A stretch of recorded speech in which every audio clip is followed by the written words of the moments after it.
নমস্কাৰ বন্ধু বান্ধৱীসকল, আজিৰ ভিডিঅ'টোত মই জিনটেক চিৰাপৰ বিষয়ে আলোচনা কৰিম।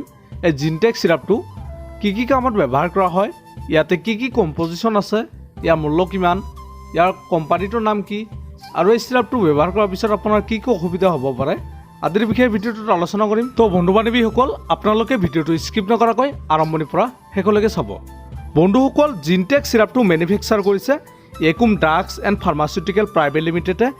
ইয়াত থকা মূল কণ্টেণ্টটো হ'ল ইয়াতে ৰেনিটিডাইন হাইড্ৰক্লৰাইড আছে 75 mg, আৰু এই চিৰাপটো 100 ml পেক হয়।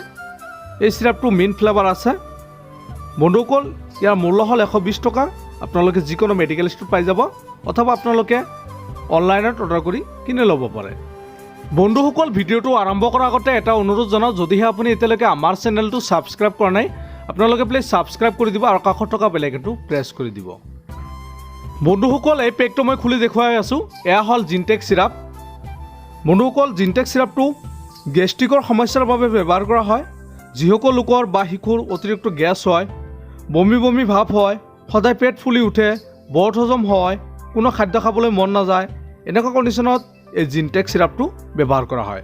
বন্ধুসকল, শিশুৰ হোৱা পেটৰ ইনফেকশ্যন, পেটৰ বিষ, পেটৰ বদ হজম আদি এনেকুৱা কণ্ডিশ্যনত এই চিৰাপটো ভাল ৰিজাল্ট দিয়ে।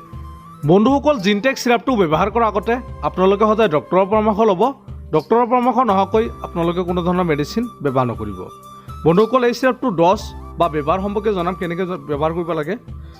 এই চিৰাপটো 5 ml কৈ দিনত 2 বাৰ শিশুৰ বাবে আপোনালোকে খোৱাৰ আগতে ব্যৱহাৰ কৰাব। তদুপৰি বন্ধুসকল, শিশুৰ ওজন আৰু বয়স ৰোগৰ ওপৰত নিৰ্ভৰ কৰি ইয়াত ড'জ দিয়া হয়। বন্ধুসকল, এই চিৰাপটো আপোনালোকে কেতিয়াও অভাৰ ড'জ ব্যৱহাৰ নকৰাব, কৰালে বহুতো ছাইড ইফেক্ট দেখা দিব পাৰে।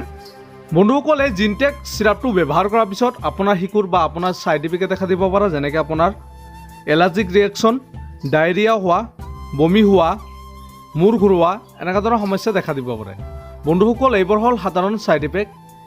ইয়াৰ উপৰি যদি কোনো ধৰণৰ ছাইড ইফেক্ট দেখা দিয়ে, তেন্তে আপোনালোকে এই জিনটেক চিৰাপটো ব্যৱহাৰ কৰিবলৈ বন্ধ কৰিব আৰু ডক্টৰৰ পৰামৰ্শ ল'ব। তো বন্ধু বান্ধৱীসকল, আজিৰ ভিডিঅ'টো ইমান আছিল।